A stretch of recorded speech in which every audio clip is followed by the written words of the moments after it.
کوئی شخص ہے وہ بڑا اچھا کرکٹر بننا چاہتا ہے، اب ذوق تو ہے اس کے اندر، ساری قوم کو بڑا پسند ہے کہ ہم کرکٹر بننا چاہتے ہیں، لیکن وہ ورفتگی ہے شوق کے جو آپ کو سردی کی شدید سردیوں میں بھی صبح صبح اٹھا دے اور آپ ایکسرسائز کرنے جائیں، جو شدید گرمی میں بھی آپ کو نیٹ پریکٹس سے نہ روکے، وہ کتنے لوگوں میں ہوتی ہے؟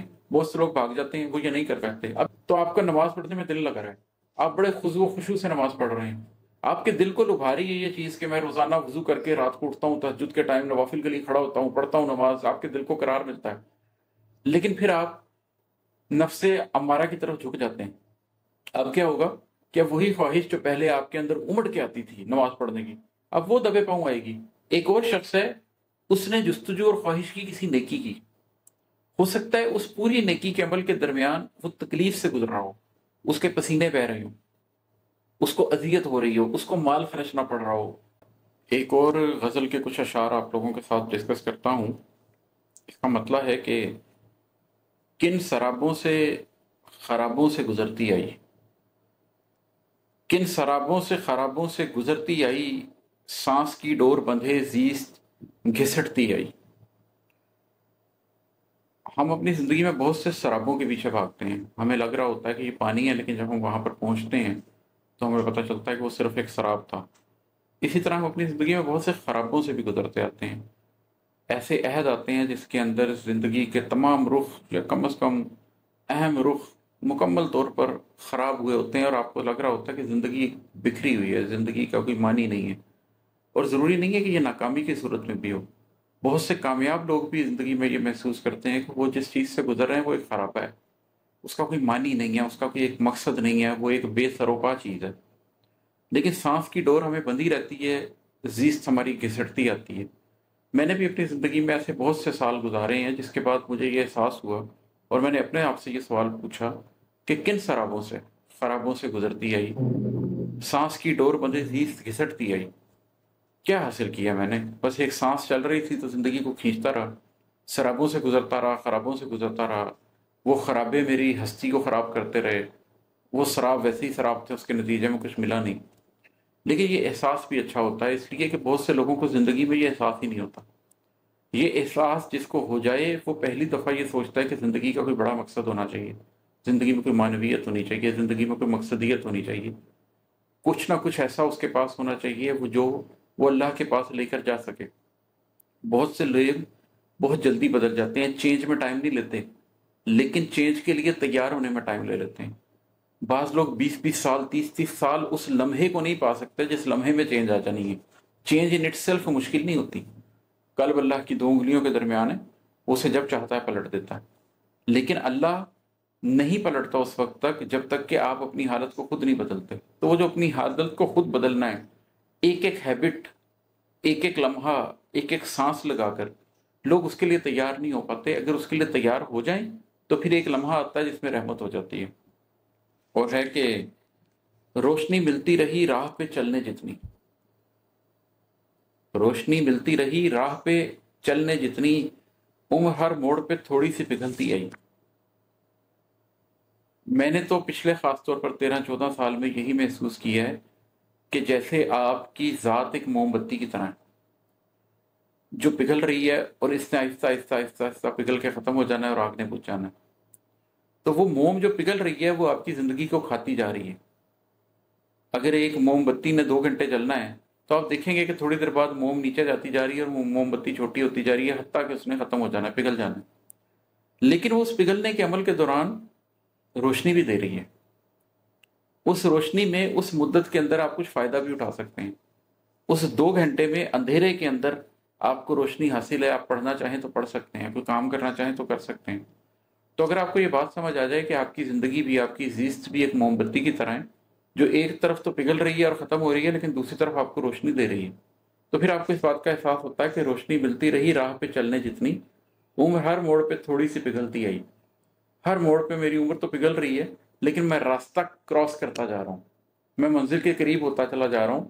ہر نئے موڑ پہ مجھے یہ اندازہ ہوتا ہے کہ میری عمر تھوڑی سی اور ڈھل گئی ہے، موم بتی تھوڑی سی اور چھوٹی ہو گئی ہے، میں تھوڑا سا اور پگھل گیا ہوں۔ لیکن ساتھ ہی یہ ادراک بھی ہوتا ہے کہ روشنی میں آیا ہوں، چنانچہ غلط راستہ اختیار نہیں کیا، ایک موڑ اور پہنچ گیا ہوں، ایک موڑ اور پہنچ گیا ہوں، ایک موڑ اور پہنچ گیا ہوں، ایک اور سنگ میل اچیو کر لیے، تو آپ بھی اپنی زندگی کو اس معنی میں دیکھنے کی کوشش کیجئے کہ کیا ایسا ہو رہا ہے کہ جیسے جیسے زندگی کی موم بتی، زندگی کا دیا، زندگی کی لو بجھ رہی ہے، کم ہو رہی ہے، ویسے ویسے آپ منزل کے قریب بھی ہو رہے ہیں۔ اگر ایسا ہو رہا ہے تو کیا ہی بات ہے، ایسی ہی زندگی ہونی چاہیے۔ اور ہے کہ قلب میں ذوق تو تھا، گرمیاں نظارہ نہ تھی۔ قلب میں ذوق تو تھا، گرمیاں نظارہ نہ تھی، وہ بھی وارفتگی شوق سے ملتی آئی۔ وہ حضرت موہانی کا ایک شعر ہے کہ غم زندگی کا حسرت سبب اور کیا بتاؤں، میرے ذوق کی بلندی میرے حوصلے کی پستی۔ ہم لوگوں کے ساتھ کیا ہوتا ہے کہ ذوق تو بڑے اونچے اونچے ہوتے ہیں لیکن حوصلہ نہیں ہوتا۔ ہم موسیٰ کا انجام چاہتے ہیں لیکن فرعون کی زندگی چاہتے ہیں۔ تو میرے ساتھ بھی ایسا ہی تھا کہ قلب میں ذوق تو تھا، گرمیاں نظارہ نہ تھی۔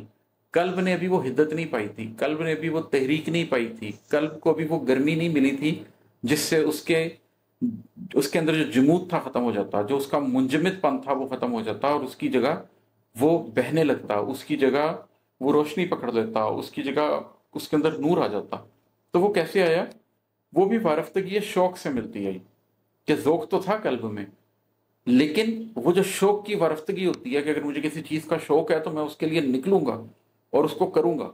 مثلا اس کی ایک سادہ سی مثال لے لیں، کوئی شخص ہے وہ بڑا اچھا کرکٹر بننا چاہتا ہے۔ اب ذوق تو ہے اس کے اندر، ساری قوم کو بڑا پسند ہے کہ ہم کرکٹر بننا چاہتے ہیں، لیکن وہ وارفتگی شوق کے جو آپ کو سردی کی شدید سردیوں میں بھی صبح صبح اٹھا دے اور آپ ایکسرسائز کرنے جائیں، جو شدید گرمی میں بھی آپ کو نیٹ پریکٹس سے نہ روکے، وہ کتنے لوگوں میں ہوتی ہے؟ بہت سے لوگ بھاگ جاتے ہیں، وہ یہ نہیں کر سکتے۔ اب یہ دنیا کی ایک مثال ہے۔ اسی طریقے سے زندگی کے کسی بڑے مقصد پر آپ آ جائیں تو اس میں بھی یہی مثال ہے کہ آپ کے اندر ذوق تو ہے، لیکن اگر گرمیاں نظارہ نہیں ہے تو آپ کہیں نہیں پہنچ سکتے۔ اور وہ کہاں سے آتی ہے؟ وہ آتی ہے وارفتگی شوق سے۔ اپنے ذوق کو شوق میں بدلیں۔ جب شوق میں بدلیں گے، ہابی میں بدلیں گے، ایکٹیویٹی میں بدلیں گے، اس کے اوپر کوئی جستجو کریں گے، اس کے پیچھے بھاگیں گے، تو پھر اس سے آپ کے قلب کے اندر وہ تحریک پیدا ہوگی کہ آپ کو گرمیاں نظارہ بھی حاصل ہو جائے گی اور آپ وہ دیکھ سکیں گے جو صرف قلب سے دیکھا جا سکتا۔ اور ہے کہ ایک خواہش تھی کبھی دل کو لبھانے والی، ایک خواہش تھی کبھی دل کو لبھانے والی، اب دبے پاؤں میرے سامنے ڈرتی آئی۔ جب آپ کے نفس کی حالت بدلتی ہے تو آپ کی خواہشوں کی نیچر بھی بدلتی ہے۔ تو کبھی جب نفس امارہ کا شکار ہوگا ایک آدمی تو اس کے دل میں ایک خواہش دل کو لبھا رہی ہوگی، لیکن جب اس کا نفس چینج ہو جائے گا، نفس لوامہ پہ چلا جائے گا، تو وہی خواہش بڑے دبے پاؤں آئے گی۔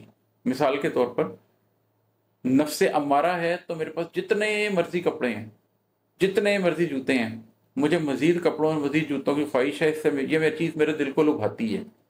میں بار بار نئے سے نئے کپڑے، نئے سے نئے جوتے لینا چاہتا ہوں اپنے جسم کی زینت کے لیے، یہ خواہش میرے دل کو لبھا رہی ہے۔ لیکن جب میرے نفس نے کروٹ بدلی، جب وہ نفس لوامہ میں چلا گیا، جب اسے اپنے غم کے علاوہ دوسروں کا غم بھی نظر آنے لگ گیا، جب وہ غم ہستی کو بھی سمجھنے لگ گیا، تو اب وہ کپڑے لینے کی خواہش بھی آئے گی تو دبے پاؤں آئے گی، ہاتھ باندھ کے آئے گی کہ کچھ کپڑوں کی ضرورت ہے تو کیا یہ لے لیے جائیں۔ اب وہ آپ کے دل کو لبھائے گی نہیں، اس لیے کہ آپ کے دل کی وہ کیفیت ہی نہیں ہے۔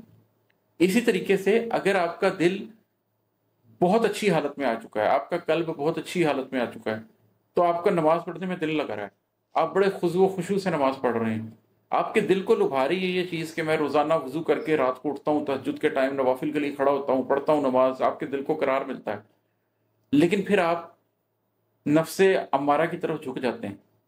اب کیا ہوگا کہ اب وہی خواہش جو پہلے آپ کے اندر امڑ کے آتی تھی نماز پڑھنے کی، اب وہ دبے پاؤں آئے گی کہ نماز پڑھ دو، اب اس کے اندر وہ جان نہیں رہے گی۔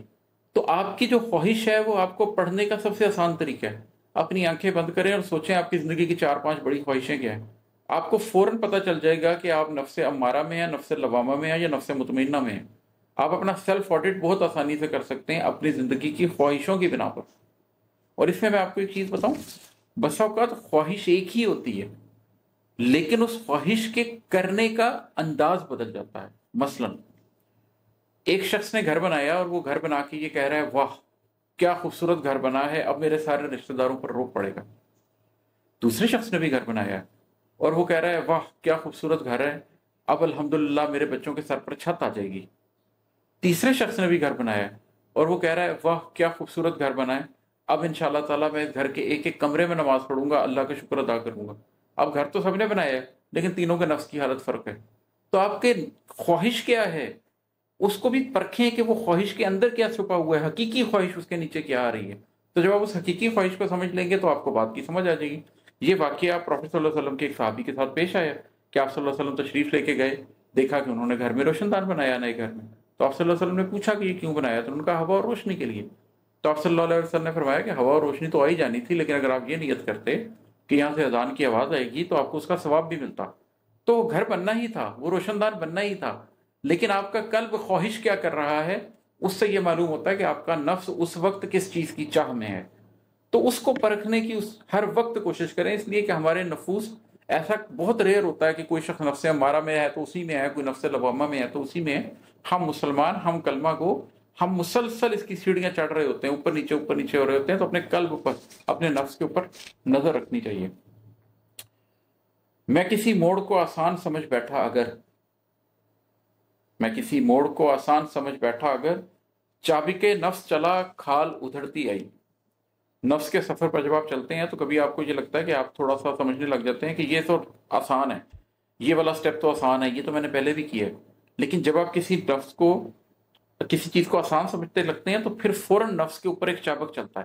اگر آپ کا قلب زندہ ہو گیا ہو، قلب کو تحریک حاصل ہو گئی ہو، تو وہ فوراً نفس کو چابک مارتا ہے کہ یہ تمہارا پہلا داؤ ہے کہ یہ تو میں نے پہلے بھی کیا ہوا ہے، میں کر سکتا ہوں۔ ہمیشہ خود کو کمزور سمجھو۔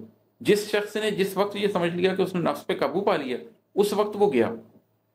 اگر کوئی شخص شراب کو برا سمجھتا ہے اور شرابیوں کے پاس سے بھی نہیں گزرتا تو بالکل درست ہے۔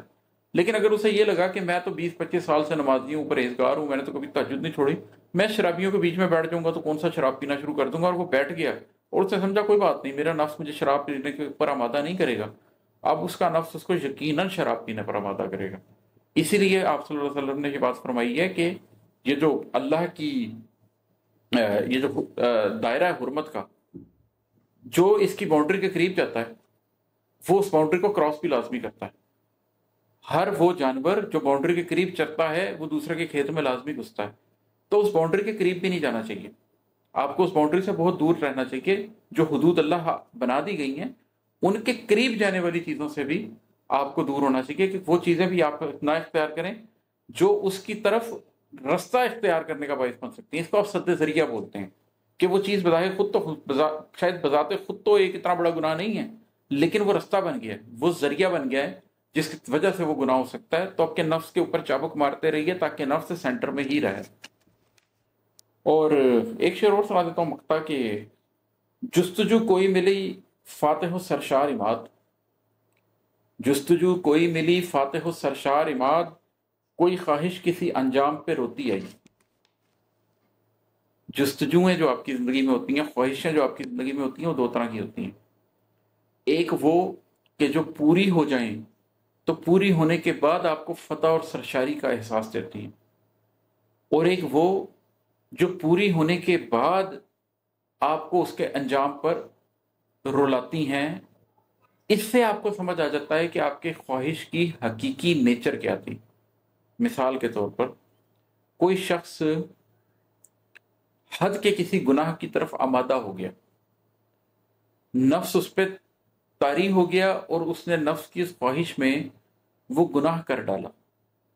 اس گناہ سے اس کو گناہ کرتے وقت تو بہت لذت اور بہت سرشاری ملی، لیکن گناہ کرنے کے بعد کیا ہوا؟